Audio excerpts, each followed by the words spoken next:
నిజమండి, cosmopolitan city. అవును, ఇవాళ నేను చెప్తున్నాను రాజధానికి అక్కడ దాన్ని డెవలప్ చేయడానికి సాఫ్ట్వేర్ సెంటర్స్ కింద డెవలప్ చేయడానికి మరి ఎందుకు చేయలేదు నేను చెప్తున్నాను. వచ్చే కదా ఆల్రెడీ ఉన్నాయి కదా సాఫ్ట్వేర్ డెవలప్ సెంటర్స్ కొన్ని. స్పోర్ట్స్ నేను చెప్తే ఏంటి సార్ మీరు చెప్పేది? ఓకే, నేను ఎంత ఉన్నాయి 3 సంస్థలు ఉన్నాయంటే ఎంత నాకు ఇదేమో నాకు సెంట్రల్ గవర్నమెంట్ రెక్కిస్తుంది. దేశంలో ఉద్యోగాలు 2023లో కల్పిస్తున్న 100 సాఫ్ట్వేర్ అండ్ అలైడ్ జాబ్స్లో 44 ఉద్యోగాలు కేవలం తెలంగాణ అనే రాష్ట్రంలో కల్పించబడుతున్నాయని కేంద్ర ప్రభుత్వ నివేదిక. 44 కాకపోతే వాళ్ళు 33 అన్నా.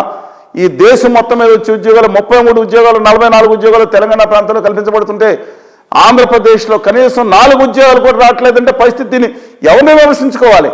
ఘనత వహించిన హైదరాబాద్ నిర్మాతగా గాంచిన చంద్రబాబు నాయుడు డెఫినెట్లీ ఆయన హైదరాబాద్ నగరంలో సాఫ్ట్వేర్ ఎక్స్పోర్ట్లో ఆయన ముద్ర ఉంది. కానీ దానికి ఎన్నేళ్ళు కావాలండి?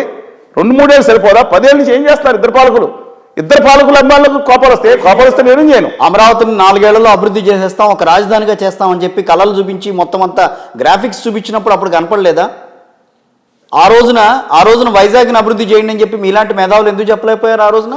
ఒక్కటి చెప్పాలి, నేను కానీ మా ప్రొఫెసర్ ఎన్ఎస్ రాజు గారు కానీ అందరూ ఇచ్చిన దాంట్లో రాజధాని ఏది బాగుంటుంది అనుకుంటే మొట్టమొదట రాజమండ్రి అనే నగరం ఉంది. రాజమండ్రిలో 24 గంటల నీళ్ళు పక్కన తీసుకురావక్కర్లా. కృష్ణానదిలాగా డెఫిసిట్ కూడా లేదండి. పక్కనే పోలవరంపేట కూడా కడుతున్నారు. 360 days యాంపుల్ వాటర్ 1 కోటి మంది జనాభా కూడా ఇచ్చే అవకాశం ఉంది.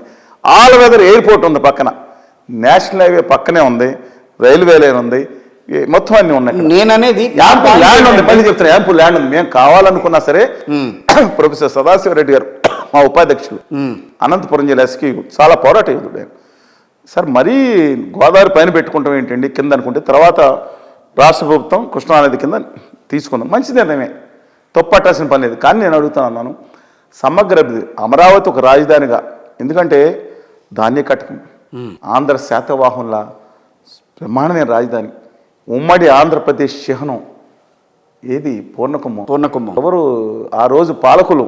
సామాజిక చూడండి, ఆ రోజు పాలకులు అత్యగ్రవర్ణం, ఒక అత్యగ్రవర్ణం.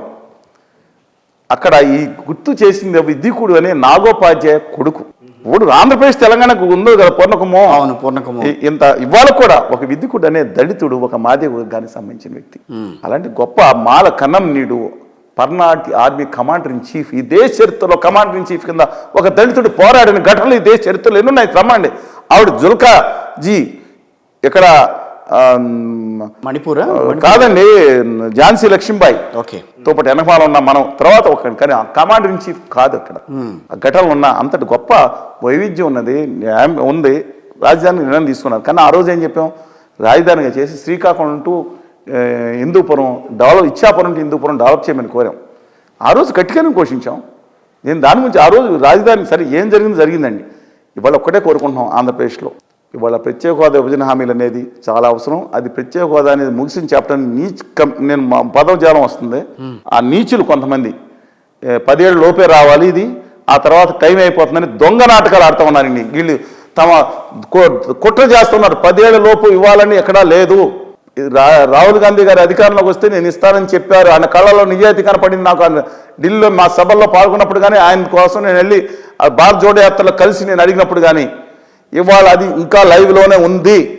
ఈశాన్య రాష్ట్రాలకు 2027 మార్చి 31 వరకు ఇంకా దాంట్లో వచ్చే రైతులు కొనసాగుతూనే ఉన్నాయి.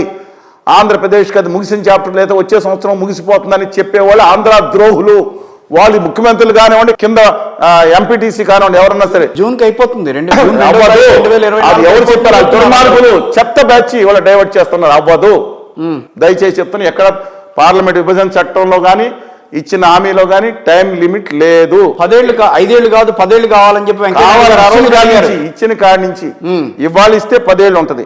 2017లో కొన్ని రాష్ట్రాలకు ఇచ్చారు ఎక్స్టెన్షన్ రాయితీలు ఇచ్చి 2027 వరకు కొనసాగుతుంది. మీ మాటల్లో 2027 వరకు ప్రత్యేక 27 కాదు, ఎప్పుడన్నా సరే. తెలంగాణ రాష్ట్రం అనేది 1900 మళ్ళీ మొదటి ఉద్యమం సాగిన తర్వాత 1969 మళ్ళీ ఉద్యమం 96లో కనుక ప్రొఫెసర్ సింహాద్రి గారు, విశ్వేశ్వరరావు గారు లాంటి వాళ్ళు మొదలుపెట్టిన సందర్భంలో అది రాదు అనుకున్నారు. దీనికి టైం లిమిట్ లేదు.